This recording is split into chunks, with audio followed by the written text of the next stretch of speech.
ટિકિટની વહેંચણી અને ઉમેદવારી ભરાયા બાદ વિવાદો રાજકીય પક્ષોમાં વધી રહ્યા છે। ભાજપ હોય કે કોંગ્રેસ વિવાદોની વણઝાર છે। કચ્છમાં સ્થાનિક સ્વરાજ્યની ચૂંટણીમાં ગરમાયું છે રાજકારણ। સુમરાસર જિલ્લા પંચાયત બેઠકને લઈ વિવાદ થયો છે। શ્યામજી વાણિયાએ ટિકિટ વહેંચણી પ્રક્રિયા પર સવાલ ઉઠાવ્યા અને જિલ્લા ભાજપ મહામંત્રી ભીમજી જોધાણી અને ઉપપ્રમુખ પર ગંભીર આરોપ લગાવ્યા।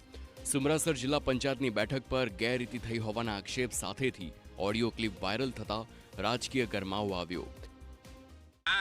अनुसूचित जाति ની ટિકિટ છે પણ અનુસૂચિત જાતિના ઉમેદવારને ટિકિટ ખાલી નામ છે। ટિકિટ તો એચઆર હરિરાણા લઈ ગયો છે આહિર। તો આ તરફ કલોલના પૂર્વ ધારાસભ્ય બળદેવજી ઠાકોરે પોલીસ પર આક્ષેપ કર્યા। તેમણે આરોપ લગાવ્યો કે પોલીસ કોંગ્રેસ ઉમેદવારને ધમકી આપે છે, સાથે જ પીઆઈ કોંગ્રેસ ઉમેદવારને ધમકાવતા હોવાનો પણ આરોપ લગાવ્યો। તેમનો દાવો છે કે કલોલ શહેરના કોંગ્રેસ ઉમેદવારને ફોર્મ પાછું ખેંચવા પોલીસ દબાણ કરે છે।